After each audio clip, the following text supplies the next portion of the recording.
Hello friends, this is Rob from Room 111, and in this episode I would like to show you the Olympus 35 SP.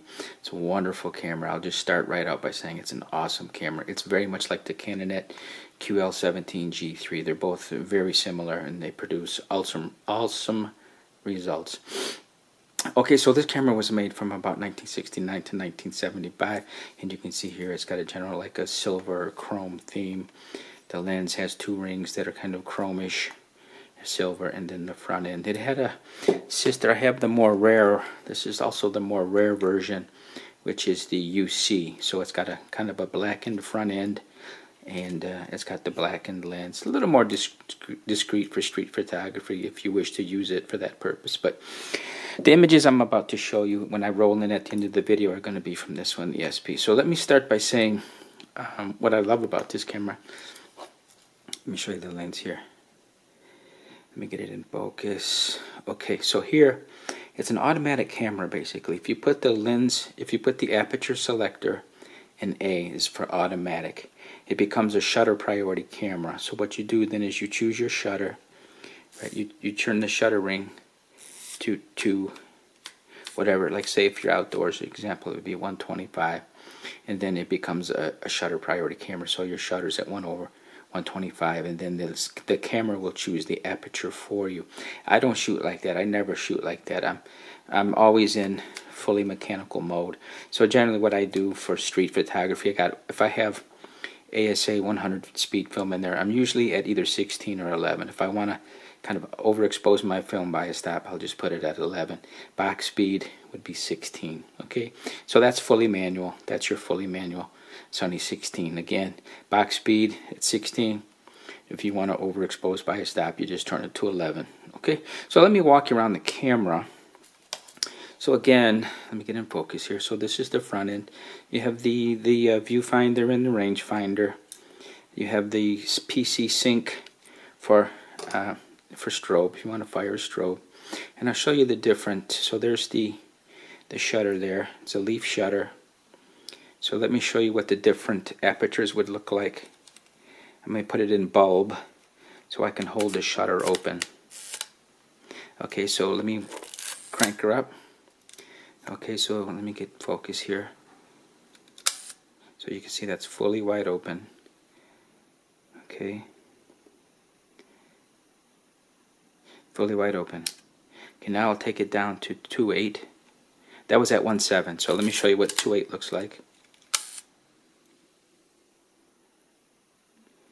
You can barely see. You can see there the diaphragm of the aperture.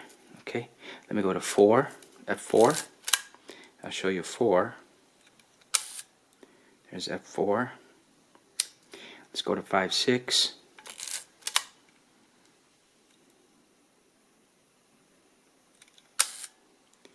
There's 5.6. F8.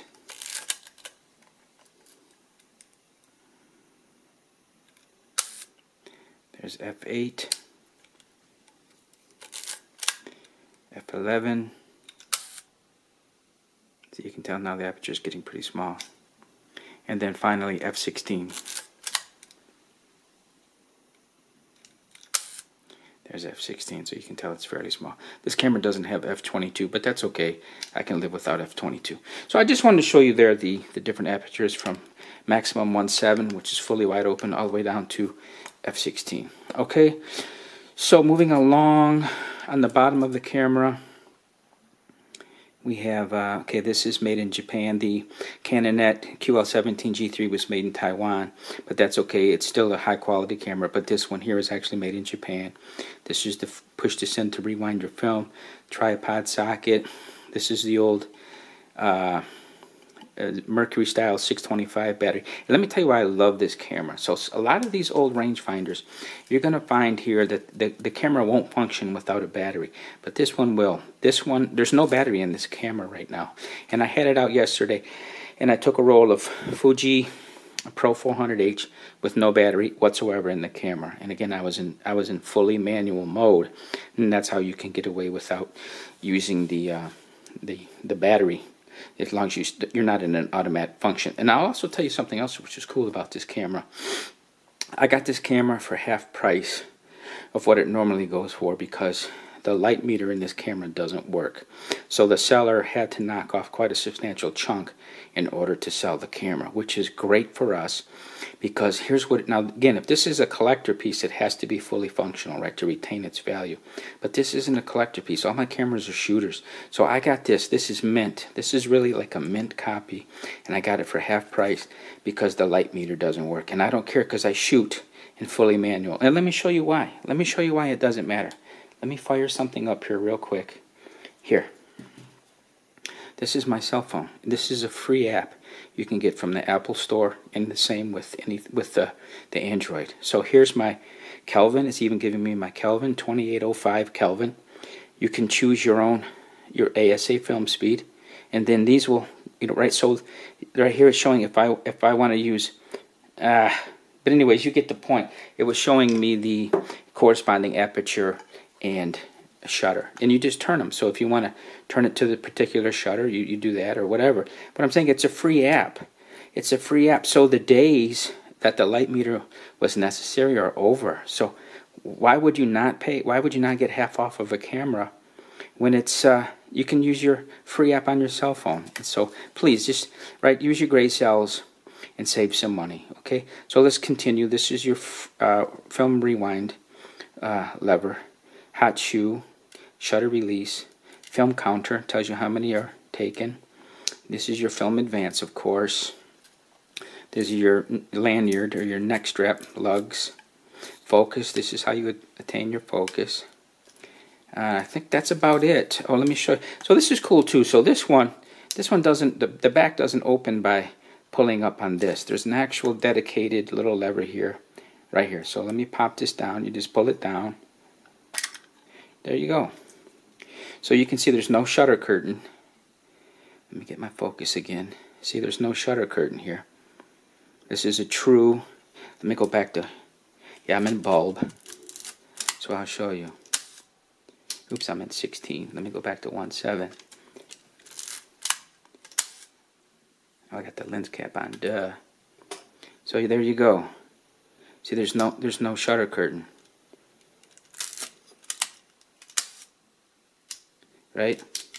So that's why I love these cameras, because they're quiet. Number one, if you're going to use them for street photography, they're really, really quiet. So you can tell this is really clean. Gosh, I'm having trouble getting my focus here. So this is where the film goes here, the fresh roll. Take up, this is the take up area, pressure plate, right? So I mean, it's a wonderful camera, and I'm going to roll in the images here. So, you can see for yourself, these are just tremendous values. I mean, absolutely tremendous values.